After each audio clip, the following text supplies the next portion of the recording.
She continues, I need to read the Freedom article. If the head of caste is a Scientologist, I can shift my mind. I have no idea what she wants to shift her mind about. The only thing I could see that the mind would be shifted about is that it's now known that she's a Scientologist. I've never said she's a Scientologist. I doubt that she's a Scientologist. It's irrelevant if she's a Scientologist or not. It's more important exactly what her connection to Scientology is. What is the connection of her employees to Scientology? What is the connection of her major benefactor, Diane Watson, to Scientology? What are the Scientology connections that run through the other coalition members that are listed on her site? What are her conversations with Scientologists, particularly OSA and its attorneys? It is actually unlawful, or probably would create a claim of some kind in the United States, for someone to ask the religion of their employees as if it had some significance. And of course, the employees have no obligation to tell the truth. So it is really impossible for Miss Buck to know whether or not all her employees or volunteers are or are not Scientologists.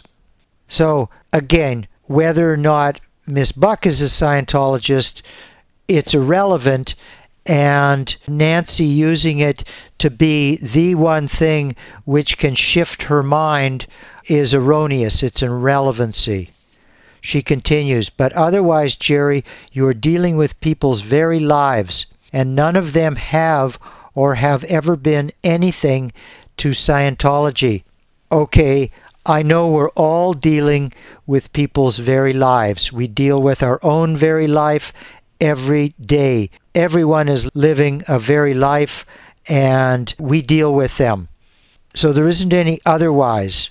Now, if she means, which she clearly does as a result of the various threats and the language in this letter, she's putting those people's lives, as she says, on my head. So if something happens to them, and as I say, everyone except for myself at this point who is involved in this matter has an incentive to have something go wrong, to have someone's life be adversely affected, to have someone's life even be destroyed, and then that would be on my head. But there is no relationship between what I am doing and any legitimate risk which can befall anyone involved here. The idea that someone is denied services by caste as a result of what I do, and that is on my head. In part, I hope it is on my head. And in part, it really has nothing to do with me. If caste is going to now deny Scientology's victims or its victims of real human trafficking, if caste is going to deny them services as a result of my exposure of caste's connections to Scientology and making this discussion very public, then that is on caste's head.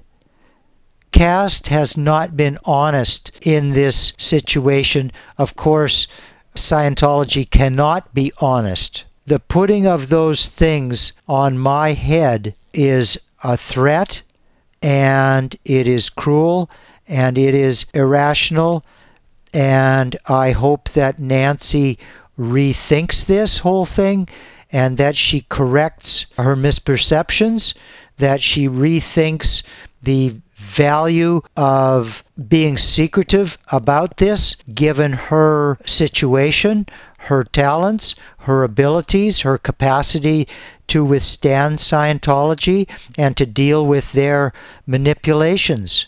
Their manipulation of her that I have observed over the last week now that this has been going on, I think are despicable. And I hope that she really does get herself out from underneath Scientology's and Scientologists and their agents' domination of any kind. And she says none of them have or have ever had anything to do with Scientology. She cannot know that, and I believe that that's false. Obviously, the people who are leaving the Sea Org, such as herself, such as me, have had something to do with Scientology. We are victims here. I'm a victim in this situation. I've had a lot to do with Scientology. Miss Buck has had things to do with Scientology. There are a number of people who are connected intimately to caste who have had dealings with Scientology.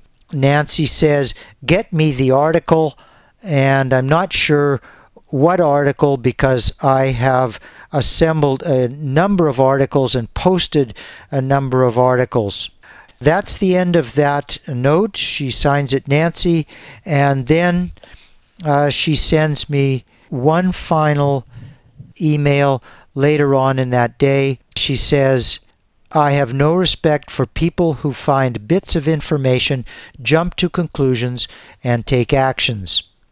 Okay, I found bits of information. I found more information. I have not seen where I jumped to any conclusion. I think that my conclusion at the end of my discovery of significant connections and their analysis, my conclusion was correct then, it remains correct now, and nothing that anyone has presented, even if they called me a wild speculator or a nut bar or to take my meds, nothing that has been presented factually or in terms of logic or strategy has shown me that there's any reason to change that conclusion. The actions that I took were based not on bits of information that I found, but they were on a wealth of information, and the factor was Nancy's ignorance of that significant information. I did an analysis, and I concluded, and I took actions based on that conclusion. Again, I have not seen where the action of going public as I could reasonably go with as much information as I could logically assemble and present, I think adequately and intelligently enough to be understood. I think that that was and has been the correct action to take. Nancy continues, I have respect for people who actually find out the entire truth. Well, in this life, unfortunately, there's not going to be anyone who actually finds out the entire truth. The entire truth is simply not available. And if you only respect people who actually find out the entire truth, then you won't respect anyone throughout your life. I think it is good to respect people who try to find out the truth or try to find out facts, or who spend a little time doing whatever research they can do to come up with facts, evidence, and from that formulate what is probably close to the truth. In any case, a conclusion. Nancy continues, perhaps based on information that Kay now has, she herself wants to out that group from her circle. Yeah, okay, I hope she does. But that information cannot be withheld in the hopes that maybe she will find out and do whatever she does in secret. That does not work in this circumstance. It has to be out in the open. There's no reason, and none has been presented to me, to justify keeping any of this secret. Nancy continues, a much more effective move than acting like a bull in a china shop.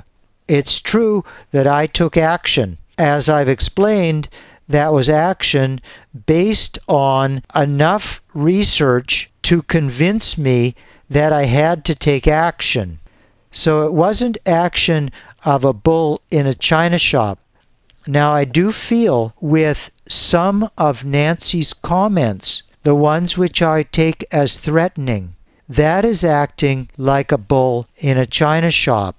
And I would hope that she would peace out about this whole thing and really meditate upon what has gone on here and what she has done in her response to the evidence I brought to her, the action that I took, which could only benefit those people who could be victims of this operation or this scam or whatever it is. Only if caste comes out publicly and stands up to Scientology and says, yes, if Scientology's C organization is doing these things, then the people on whom it inflicted those things are victims of human trafficking, and we want them to come to us. When they make that public statement, then I think I would stand back and I would salute them.